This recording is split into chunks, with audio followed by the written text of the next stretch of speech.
এটা হচ্ছে জুলাই এবং অগাস্টে সংগঠিত কার্যাবলী, জুলাই অগাস্টে।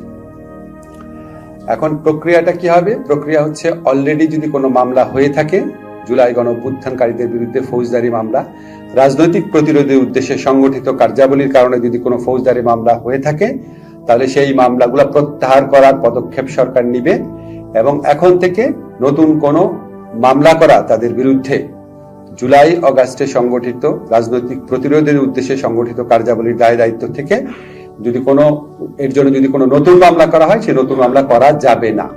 আসিফ নজরুল বলেন, জুলাই গণঅভ্যুত্থানকালে রাজনৈতিক প্রতিরোধের উদ্দেশ্যে সংগঠিত কারাবলী থেকে যেখানে জুলাই গণঅভ্যুত্থানকারীদের দায়মুক্তি দেওয়া হয়েছে। রাজনৈতিক প্রতিরোধ বলতে বোঝানো হয়েছে ফ্যাসিস্ট সরকারের পতনের মাধ্যমে গণতান্ত্রিক শাসন ব্যবস্থা পুনরুদ্ধারের লক্ষ্যে সংগঠিত কার্যাবলীর দায় দায়িত্ব থেকে জুলাই গণঅভ্যুত্থানকারীদের দায়মুক্তি দেওয়া।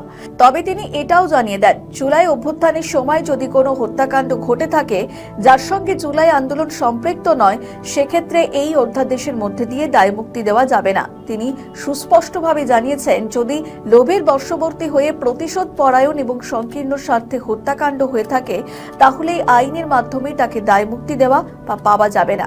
এই অধ্যাদেশটি তাদের জন্য করা হয়নি, আইনটি করা হচ্ছে ফ্যাসিস্ট সরকারের পতনের মাধ্যমে গণতন্ত্র পুনরুদ্ধারের জন্য সংগঠিত কার্যাবলীর ক্ষেত্রে। যে কার্যাবলীতে যারা সমন্বিতভাবে জড়িত ছিলেন তাদের দায়মুক্তি দেওয়া হচ্ছে।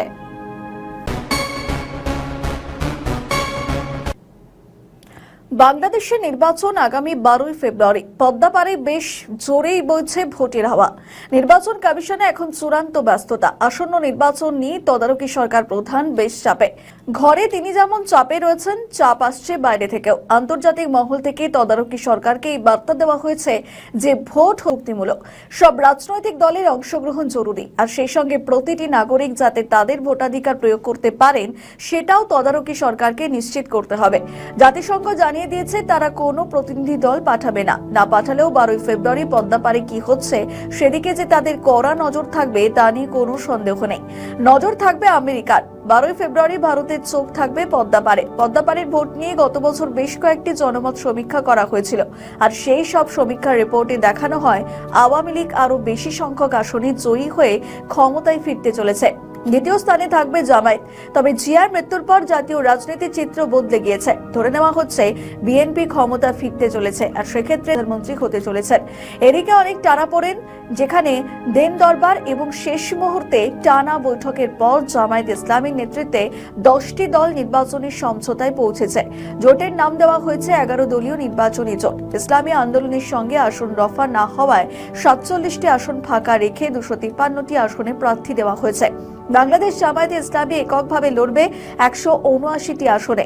বাকি আসনগুলির মধ্যে জাতি 30টি আসনে প্রার্থী দেবে। বাংলাদেশ খেলাফত মজলিস 20টি এবং খেলাফত মজলিস 10টি, লিবারেল ডেমোক্রেটিক পার্টি 7টি এবং আমার বাংলাদেশ 3টি, বাংলাদেশ ডেভেলপমেন্ট পার্টি